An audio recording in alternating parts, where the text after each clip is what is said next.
Merhabalar sevgili ikizler ve yükselen burcu ikizler, ay ve stelyum ikizler de dinleyebilir arkadaşlar.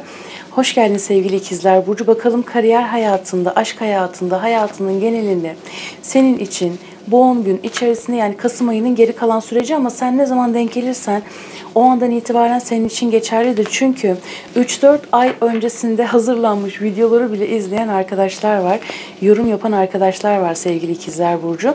Sen ne zaman çekilirsen o andan itibaren senin için geçerlidir diyorum ve 2 kart ile birlikte başladık. Haydi bakalım. Yani konuya bakın arkadaşlar ya. Şimdi sevgili ikizler burcu, bulunduğun yer, yaşadığın yer, evin, ailen, konforun, maddiyatın, yani burada resmen hevesim kursağımda kaldı, neşem yarıda kaldı dediğim bir durum var. Şimdi fakat bu şöyle geldi, yani tılsım beşlisi başta geldi arkadaşlar. Şimdi şöyle bir bakalım. Bayağı böyle kavgalı ve mücadeleci bir durumun içerisindesin. Gerçekten birileri sanki senden mutluluğunu çalmak istiyormuş gibi. Yani utanmasalar sana ait olan bir şeyin üzerine çullanıyorlarmış gibi. Sana ait olan bir şeyin üzerine oturuyorlarmış gibi. İzinleri olmayan, hakları olmayan bir şeyin üzerine gerçekten çullanıyorlarmış gibi bir durum var derken tam bu noktada adalet devreye giriyor. Yani konuyu tam olarak anlayabilmek için kartların tamamını açalım. Oy maşallah diyorum arkadaşlar. Şimdi geçtiğimiz 5 haftadır gerçekten sıkı bir mücadele vermiş olabilirsin. Burada bak, parayla ilgili sıkıntılar, hane içerisinde sıkıntılar, evini ilgilendiren konularla ilgili sıkıntılar, yaşadığın yer ve birlikte iş yaptığın kişiler ile ilgili yaşadığın sıkıntılardan bahsediyor. Gerçekten burada birileri senin hayatını, senin hayatını, anlatabiliyor muyum? Yani sen kazanmışsın, senin hayatın, senin bereketin, senin neşen, senin keyfin, sana ne yani? Sen kimsin yani? Hani böyle arsızlar, hırsızlar diyelim. Böyle birileriyle verdiğim bazı mücadeleler söz konusu. Bunlarla ilgili bir şeyler tatlıya bağlanacak. Fakat bu 10 günlük süre içerisinde Aralık ayının 11'ine kadar, Aralık ayının en geç 16'sına kadar sevgili ikizler burcu, ben daha çok ilk 10 güne niyet alıyorum arkadaşlar. Ciddi bir yıkım, ciddi bir değişim, ciddi bir dönüşüm var. Bazılarınız mahkeme ile ilgili konularınız varsa, ki bir kısım yengeç burcu, eğer hakkınızı gasp edenler varsa, sizi manipüle etmek isteyenler varsa, kendileri çok değersiz olmasına rağmen sizi değersizmiş gibi gösterenler varsa, bunlarla ilgili bir hak arayışına gidebilirsiniz. Bazılarınızın mahkeme ile ilgili konuları, hak arayışı, maddi konular olsun, diğer konular olsun, yani bu bir komşun da olabilir, anlatabiliyor muyum? Yani senin iç dış huzurunu bozan dış kaynaklar, iç kaynaklar, tümden yani bir şey var burada sevgili ikizler burcu. Bunlar artık bitiyor diyor. Bitiyor ve burada nasıl bir şey biliyor musun? Hak senden yana, adalet senden yana, sistem senden yana. Sistem dediğimiz Rabbimizin sistemi arkadaşlar. Senden yana. Burada artık bir birlik noktasına geçmek var. Kaostan, kıtlıktan kurtulmak var. Ama sen de burada sanki birilerine birazcık haddini de bildireceksin gibi. Çünkü arkadaşlar bakın, geçtiğimiz 5 yıldır ikizler burcu, yaşadığım yer bana dar geliyor. Evim var ama dışarıda yaşıyor gibiyim. Kendimi gerçekten evsiz, yurtsuz, barksız hissediyor gibiyim. Nereye ait olduğumu bilemiyor gibiyim diyen ikizler var. Buralarla ilgili artık bir şeylerin zamanı gelmiş. Etrafında bir uzlaşma, bir anlaşma durumları olacak. Fakat bir türlü kurtulamadığım pintiler var etrafında. Pintiler, duygu pintisi, parada pinti, sevgide pinti, paylaşmakta pinti.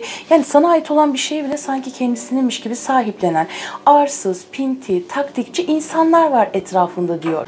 Yani hakkın olan bir şeyi senden almak isteyenler ya. Aile, akraba, iş çevresi, komşular, yakın çevre. Bir bakın arkadaşlar. Hani binlerce kişi izleyecek, herkes kendi durumuna göre alsın payını. Bayağı böyle bir durumla mücadele veriyorsun ikizler burcu, bir bakalım. Yani çok taktik çalıştıran, açgözlü diyelim. Bak yani bakın, değnek beşlisi, asa beşlisi arkadaşlar, görüyor musunuz?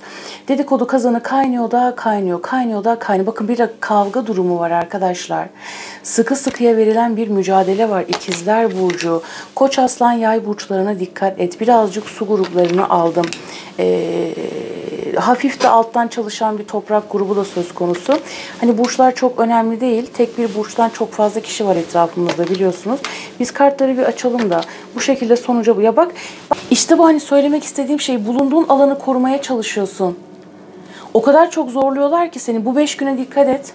Bir kavga, bir tartışma, bir münakaşa. Fakat burada birileri seni koruyor. Birileri veya bir şey seni koruyacak. Ailenden biri seni koruyabilir. Seni çok seven biri seni koruyabilir. Bir partnerin seni koruyabilir. Bir dostun, belki bir evladın seni koruyabilir. Burada bir kavga var, bir sıkıntı var. Gerçekten hakkın olan şeyi senden çalmak isteyenler var. Bu senin değerin de olabilir. Değerin de olabilir. Hani illa maddiyatla ilgili bir şey değil. Bir kavga ortamı var burada yani. Yapıp hani nasıl bir şey biliyor musun? Her türlü pisliği yapıyor. Bir höt desen kaçacak insanlar vardır ya, sanki bunlar öyle insanlar. Hani böyle bazı böyle inlikler, cinlikler yapar. Kendince öyle yaptığını zanneder. Sen bir orada bir hırlasan, bir gerçek gücünü göstersen, yampiri kaçacak mesela. Hani o şey yok onda. Üzük yok yani, anlatabiliyor muyum? O yok onda. Bu tarz insanlardan bahsediyor. Bu tarz enerjilerden bahsediyor. Halbuki sen bir şey yapsan onu havada karada yersin yani, yutarsın. Hani yemeğe bile tenezzül etmezsin de İkizler Burcu, böyle bir şey var. Ciddi bir kavga var burada arkadaşlar. Ciddi bir mücadele var. Kendi yalanlar var, yanlışlar var, taktikler var. Seni yanlış yönlendirmek isteyenler var. Neyin içindesin? Gerçekten şaşırdım kaldım burada. O kadar bir mücadele veriyorsun ki, sabrınla ayrı mücadele veriyorsun. Sevginle ayrı mücadele veriyorsun. Kendinle ayrı mücadele veriyorsun İkizler Burcu. Bakalım. Ama büyük zafer senin, öyle söyleyeyim. Büyük zafer senin. Şimdi burada ana konu ne biliyor musun? Bak, incikle, cincikle, ızırtıyla, bızırtıyla hiç uğraşma diyor. Yani son haftalarda, son aylarda ara ara ikizlere böyle şeyler çıkıyor arkadaşlar, biliyorsunuz. Ben bu noktada hani bir şeyi kıramadığımız zaman benzer şeyleri tekrar yaşarız ya. Dersin ki işte aynı olayı ben 10 sene önce de yaşamıştım, 3 sene önce de yaşamıştım. Kişiler farklı, mekan farklı. İşte orada kırman gereken bir şey vardır. Belki ses mi çıkartmıyorsun acaba? Hani gerçekten tadımız mı kaçmasın diyorsun? Ya da orada senin mi yaptığın yanlış bir şey? Hani yapılması gereken bir şey var orada. Şimdi ne olursa olsun zafer senden yana, bunu söyleyebilirim. Birileri seninle uzlaşmaya girecek, anlaşmaya girecek. Hayatının geneliyle ilgili. Bunu böyle yapalım, şunu şöyle yapalım, canımdır, cicimdir. Uzlaşmaya girecekler ama uzlaşmaya girerken de orada da bir çakallık, bir taktik var. Nasıl bir şey biliyor musun? Şimdi bak mesela, bu senin hakkın. O gelmiş senin hakkını çullanıyor. Yapmaması gereken bir şey yapıyor mesela. Ama orada seninle böyle tatlı uzlaşmaya çalışıyor ama orada onu almaya devam ediyor gibi. Yani kapının önüne çöp koyan komşu gibi düşün mesela. Bakın, örnek veriyorum. İş yerinde de aynı şekilde. Senin masanı kullanıyor ya da senin yaptığın şeyi kendisi yapmış gibi gösteriyor ama bir taraftan sana işte böyle çay getiriyor, kahve getiriyor gibi düşün yani. Hani herkes kendi durumuna göre alsın. Rakipleri ister kendi işini yap, ister başka bir yerde çalış. Aynı şekilde çalışmıyorsan oturduğun yer aynı şekilde, aile ortamı. Hani saydım bunları. Böyle bir durum var. Ne olursa olsun galip geleceksin. Bu taktiklere, bu kurnazlıklara gerçekten dikkat et. Adalet senin için çalışıyor ve çok güçlü bir şekilde çalışıyor. Çalınan projelerin, çalınan emeklerin, çalınan malların, neyse. Burada gerçekten bazılarınız sanki yasal yollara başvuruyorsunuz gibi arkadaşlar. Burada şimdi kupa dörtlüsü geldi ya, diyor ki bak, algılarını açık tut. Bardağın boş tarafına değil, her zaman dolu tarafına bak. Hak senden yana olacak. Adalet senden yana olacak. Yani birileri senin çalışmanı, bir eserini, bir projeni, bir fikrini bile çalmış olabilir. Hani öyle karışık bir şey var burada. Attığın imzalara dikkat et, anlaşmalara, sözleşmelere dikkat et, bir şeyleri yeniden oku. Burada hak senden yana, adalet senden yana. Sadece bardağın boş tarafına değil, dolu tarafına bak. Dolu tarafına bak. Ve burada bir konuyla ilgili ve burada uğraşman gereken gereksiz konulardan dolayı, çıkacak olan tartışmalardan ve anlaşmazlıklardan dolayı bazı işlerin ertelenebilir, askıya alınabilir ya da burada bir şeyler yavaşlayabilir. Çünkü burada senin bir şeyler moralini bozuyor ve o kadar çok gereksiz şeylerle uğraşıyorsun ki işine odaklanamıyorsun, kendine odaklanamıyorsun.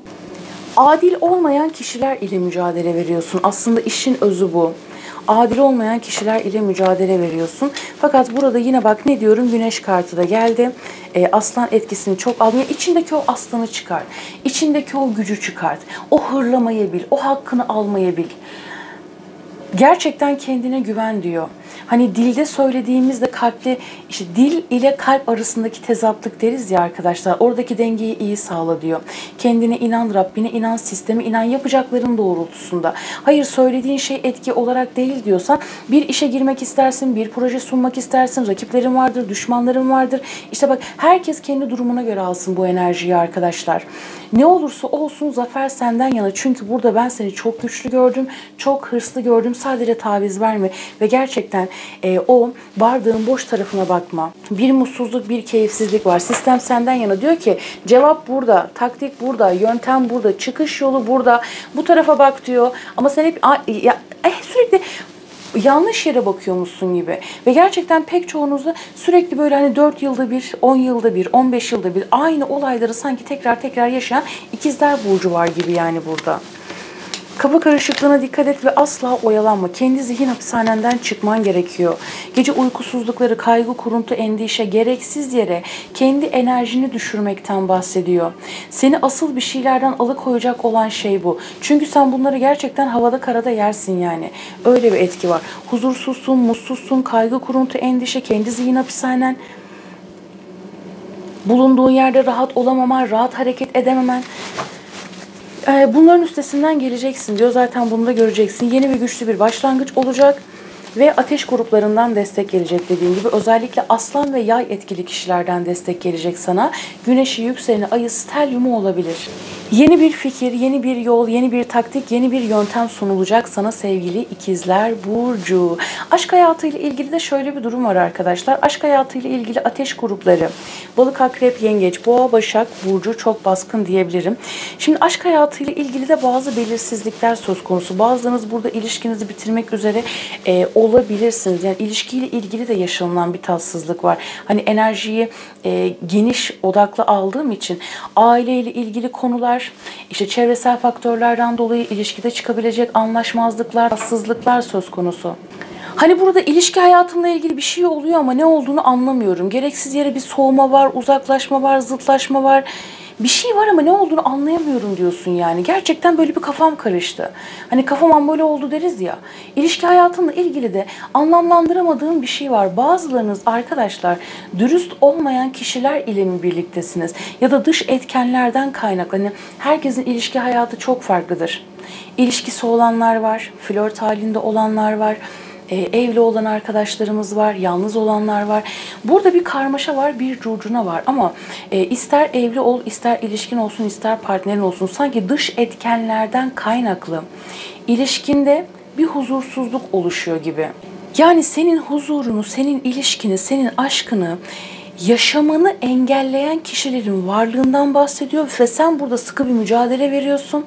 Senin yaşaman gereken aşkı, ilişkiyi kimse engelleyemiyor. Ama şu var, yine Aralık ayının 16'sına kadar 10 güne niyet aldım ama bu 10 gün daha çok önemli benim için arkadaşlar, tamam mı? 6 gün diyelim, 10 gün, 6 gün. Burada sıkıntılı bir şey varsa bitecek diyor. Hani bakın, sıkıntılı, yalanın dolanın içinde olduğunuz bir ilişki varsa bu artık bitiyor diyor sevgili ikizler burcu. Ve bir şeyleri öğreneceksin, bir şeyler tak tak tak tak tak tak açığa çıkacak gibi. Hani pek çoğunuzda dışarıdan değil de gerçekten belki de partner. Çünkü burada öyle bir manipüle etkisi var ki sürekli seni manipüle eden bir partner. Belki de sen, hani ben niyetimi kimler için aldığımı söylüyorum. Bunu neden söylüyorum arkadaşlar? Bazı arkadaşlar yorumları şunu yazıyor mesela. İşte Boğa burcuna güzel şeyler söylüyorsunuz ama Boğa burcu bana bunu yaptı. İkizler burcu bana bunu yaptı gibi. Ben burç yorumlarında niyetimi kimler için aldığımı söylüyorum. Kalbi, gönlü, ruhu temiz arkadaşlarım için niyetimi alıyorum arkadaşlar. Her burcun iyisi kötüsü var biliyorsunuz. Yani ikizlerin de kötü tarafı çok kötüdür. O yüzden ne diyorum? Normal insanlar için niyetimi alıyorum.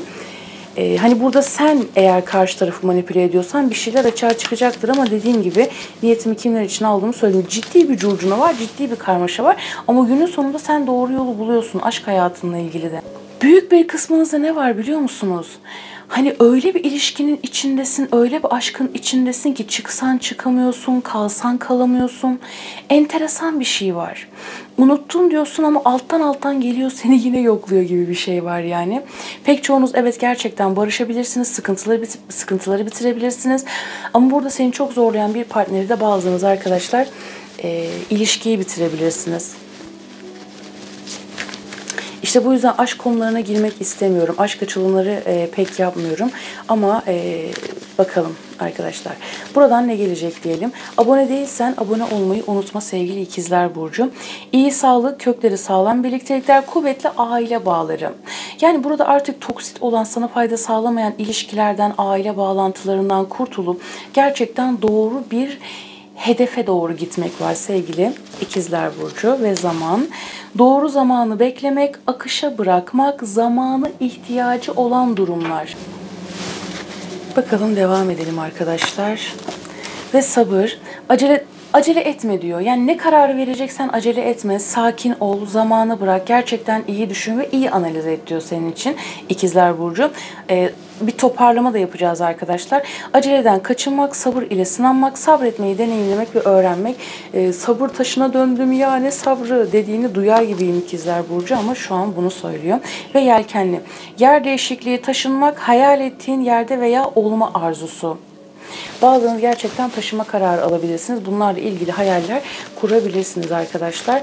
Bakalım buradan ne gelecek diyelim ikizler burcu arkadaşım için. Aydınlatılmış yol, seçtiğin yol senin için en iyisi. Her şeyden önce karar vermek, doğru yolu seçmek ve o doğru yol üzerinden gitmek senin için çok sağlıklı olacak diyor ikizler burcu. Bakalım devam edelim ne gelecek diyelim.